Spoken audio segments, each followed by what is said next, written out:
Көзіңді қорға тақырыбы бойынша берілген тапсырмалардың жауаптары, яғни оқулықтағы тапсырмалардың жауаптарын көресіздер.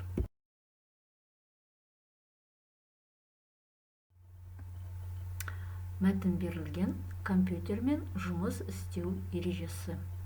Мәтінді оқып шығыңдар. 5-ші тапсырма: мәтінді пайдаланып, компьютермен дұрыс жұмыс істеудің ережесін айт. Мәтін мазмұны бойынша ыңғайластық және қарсылықты жалғаулықтарды қолданып сөйлем құра. Үлгі берілген: компьютерден жарты метр алыс отыр.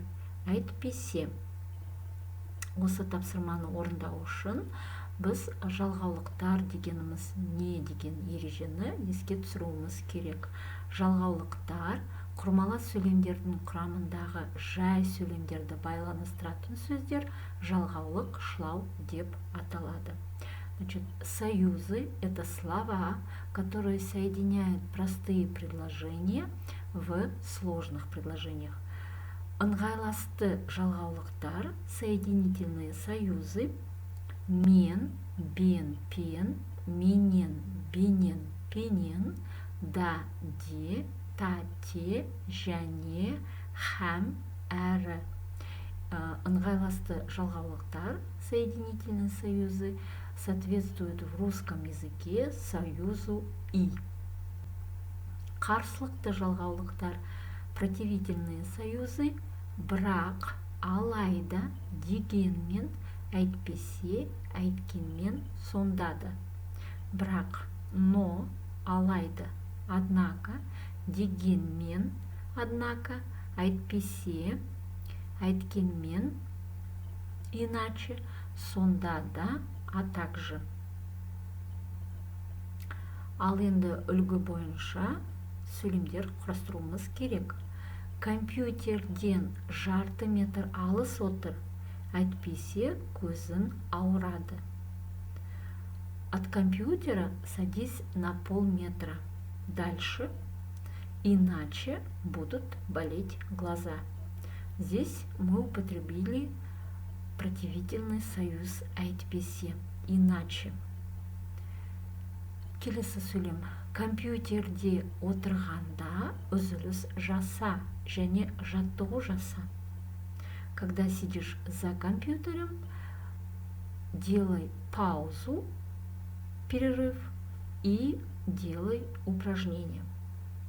Терезеден алысқа қарада, жақын тұрған затқа қара.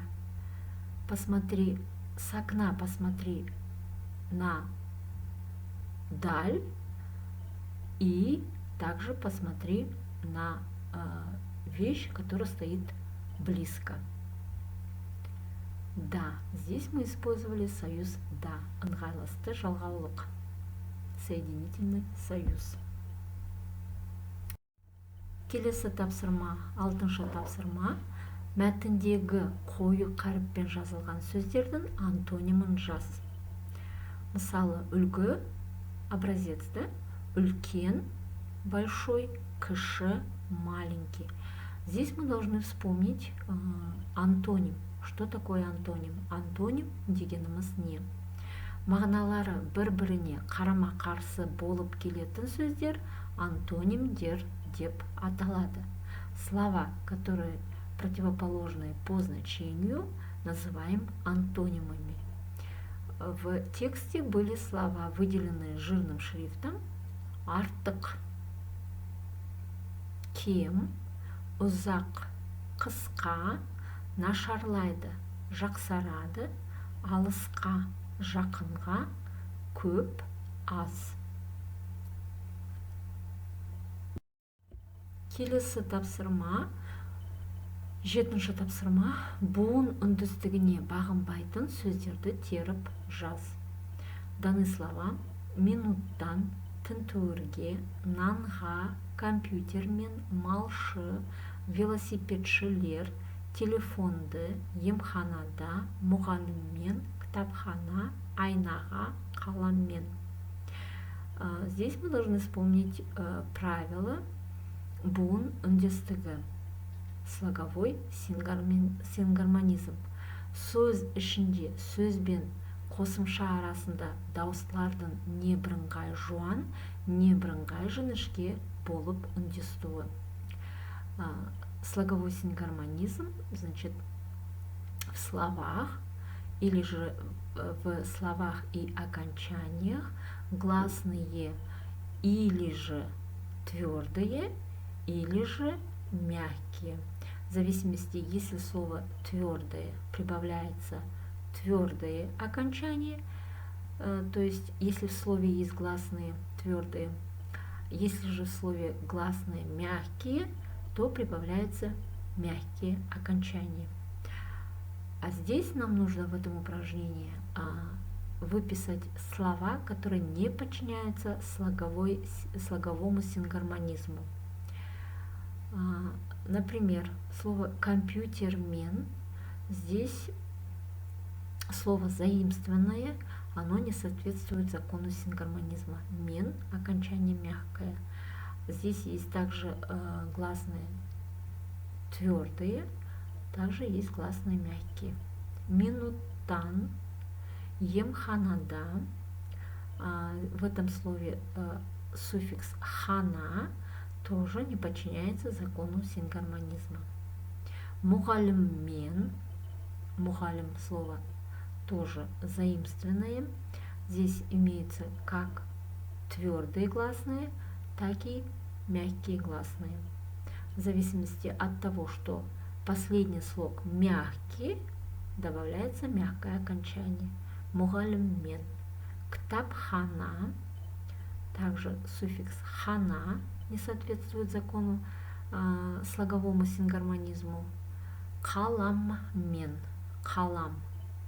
Гласные твердые, мен, окончание мягкое.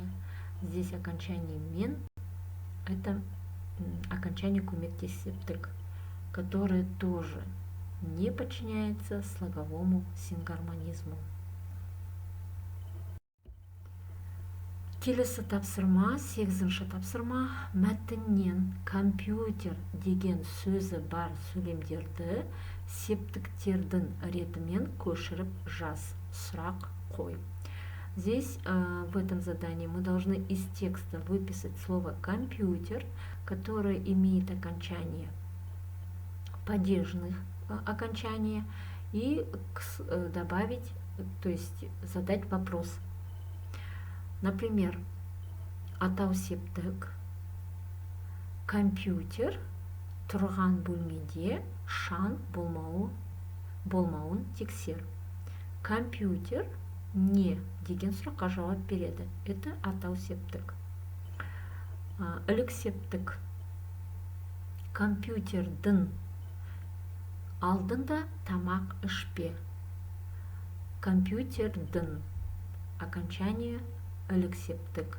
Дін отвечает на вопрос ненің. Ненің алдында, компьютердің алдында тамақ ішпе. Барысептік.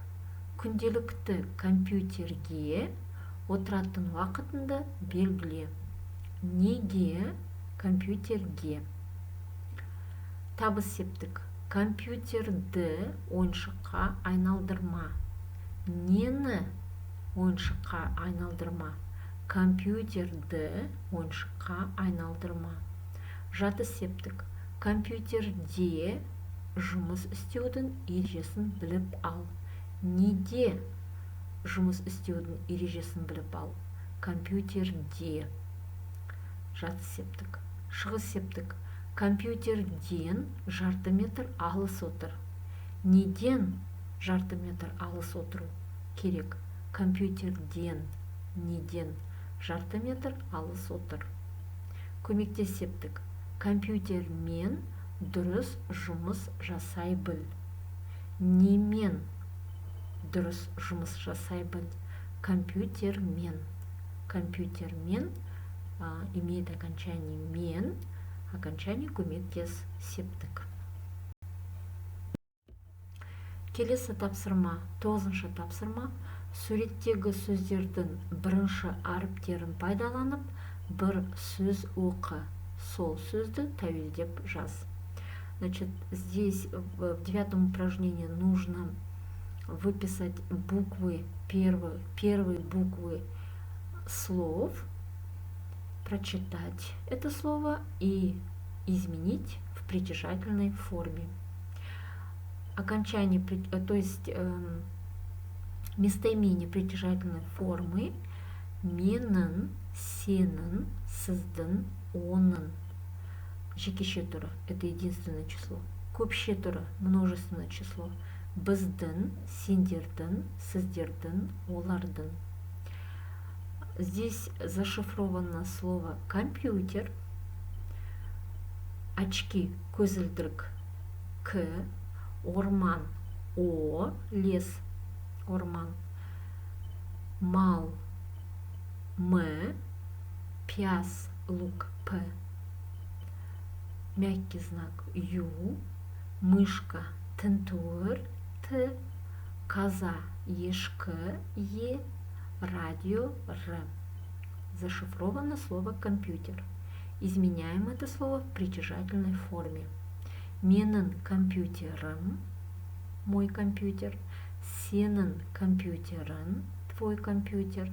Сіздің компьютеріңіз, ваш компьютер.